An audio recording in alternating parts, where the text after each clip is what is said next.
Transphobes are lying to you. They say that trans people define a woman as something you identify as, and then that identity is all you need to be a woman. No.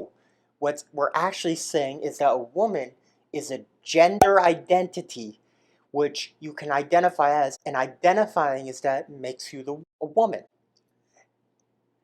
And you might be thinking, well, what's gender? Well, gender comes from society. Hello all you beautiful people, I'm Mizzz Sally Pryde. It's with 3 Z's and a Y because why not? In this video, we're going to be discussing what gender is. Now, this video is not for people who believe that gender and sex are the same thing, or people who believe there are just 2 genders, because both of those are wrong. Gender is not determined by biology, and there are more than 2 genders. This video is for people who are open-minded, and it's also for people who are exploring their gender. So if you're not one of those 2 people, get the hell out. I don't give a shit. Get the hell out of here. So before we begin, let's discuss what sex is. No, not that kind of sex. Sex is your biology. And people like to think that sex and gender are the same thing.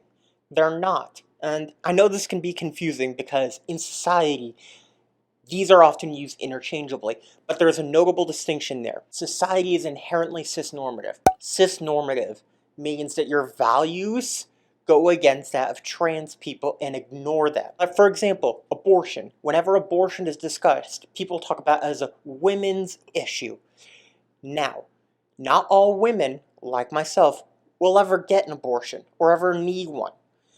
But then there are other examples of like men talking about who has balls and stuff like that, and no, they're not athletic, so I know they're talking about their testicles. This is not what gender is. Sex and gender are different. Now, to be clear, when I say that sex and gender overlap significantly, but it's not always the case. If you were born with a visible penis and still identify as a man, you are a cisgender man. And I know people get confused by the word cisgender. Cisgender, or cis for short, just means that your gender, who you are as a person, aligns with the biology you were born with. I'm a transgender woman. That means my sense of who I am is a woman, but I was assigned male at birth. When I was born, the doctor saw a penis and assumed I was male. They were wrong. That happens from time to time, but that doesn't determine who I am as a person. Think about it this way. Wouldn't it be weird if we lived in a society that classified people based on their belly buttons and what they could do in daily life? That's pretty weird, isn't it? Why do we do the same thing with our genitals? Seriously, unless you're my doctor or a sex partner, you haven't seen them. Therefore, it's no business of yours. If you're the kind of person who needs to know the genitals of every single person you meet, that's pretty creepy. I'm serious. Think about that for a second. If you feel the need to know if every single person you meet has a penis or a vagina, that's pretty weird. Not to mention, there are some people who are intersex. Intersex means that your sex characteristics don't assign with the typical set of male or female. This can happen in a bunch of different ways. For example, if your genitals aren't typical of what you would expect, so it's not a clear penis, not a clear vagina, stuff like that, where you can't quite tell. Or it could be chromosomal, where you can't see that. And yes, you can't see chromosomes, and most babies are not tested at birth. So let's get rid of the whole chromosome argument. Not to mention, chromosomes were discovered about 100 years ago, and ideas about gender, including what a man or a woman is, have existed long before then, so that's just Now, gender is a bit more complicated, and if you ever question your gender, you might be thinking, this is really confusing. I know it was for me. Gender expression doesn't determine your actual gender. For example, I'm dressed hyper-femininely, but that's not because I'm a woman, and this doesn't make me a woman. For example, I could wear this, still a woman, and this. I'm just as equally a woman in both. It doesn't matter what I'm wearing, I'm still a woman. There are ideas like gender roles, which is expectations of gender in society. Men and women have different gender expectations. But people break these rules all the time. If someone claims people follow gender rules 100% of the time, they're lying. But you might be thinking, well, where does the line become? That's a good question. People like to think of gender as these rigid boxes. And that's why people believe that sex is gender, even though it's not. Because they believe that sex is this rigid box, even though it's not. It's not a binary, it's a bimodal distribution, where you have a lot of different characteristics that make up sex, and there's this gradient in between.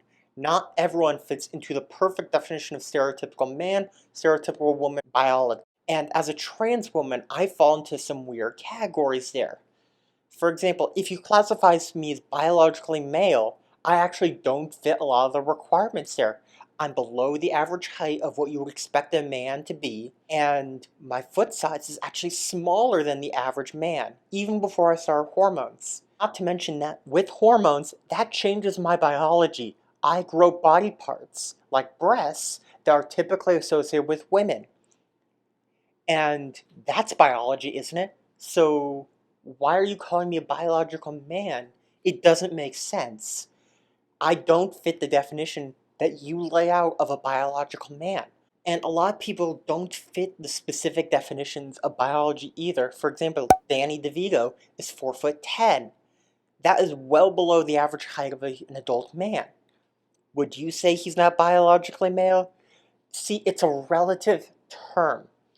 And gender is a little bit more complicated than that even. Because, well, what even determines gender? Because you could say something like, all men do this, or all women do this, and you would be very stereotypical. And that's sort of where gender comes from, stereotypes. Now, breaking stereotypes is something everyone does, and if they say they don't, they're a liar. Here's the way I like to think about it. Gender is not a rigid box. Gender is an amorphous color. And I know pink and blue are very stereotypical when it comes to gender, but just bear with me on this for the example. So imagine pink represents women and blue represents men. Now I want you to describe the colors pink and I want you to describe the colors blue, but you can't use societal expectations, you can't use relative to other colors, or anything like that. Can you quite do it and have a perfect example that encompasses all the shades of pink, all the shades of blue? No. Because remember, everyone is unique in their gender identity, and it's a spectrum there. This is what is meant by a social construct here. Color is a social construct if you think about it. Color exists in the real world. No one is denying that. But what I'm trying to say here is that everyone is unique. There are many unique shades of blue, many unique shades of pink, and we all exist in this continuum. And even if you say, well, what about wavelengths of light? You would technically be right, but where do you draw the lines? Where does blue no longer become blue? And not only that, some people don't fit into the pink or the blue. There's yellow, green, orange, a whole bunch of other colors people can identify as. In fact, some people might not identify with a color, or they might identify with multiple colors, or their colors shift over time. All that's normal and healthy and okay and should be accepted in society. Nobody is a monolith. There is no one example of what a man is, no one example of what a woman is. Gender identity comes from society. Yes, it's stereotypical, but that's where it comes from. Well, where does trans people come into this? After all, wouldn't a trans woman just be a different shade of blue? No. And here's why. When I think about who I am as a person, I have a lot more in common with women than I do with men. In fact, that was one of the reasons that really drew me in towards womanhood. I didn't have really anything in common with what was expected of men, but had a lot more in common with what was expected of women. I had to try really hard to be this idea of a man before I transitioned. But after I transitioned, well, I didn't have to try anymore, it just came naturally to me. Just because someone calls something pink or calls something blue doesn't mean that's actually true. It's for you, yourself, to figure that out because who knows you better than you? If you enjoyed watching this video and want to learn more about gender, I made a video all about 15 different kinds of gender, Plus, I make a whole nother video all about my top 10 favorite things about being a trans woman. And if you enjoyed this, please give this video a like and a subscribe. Thank you so much. Goodbye.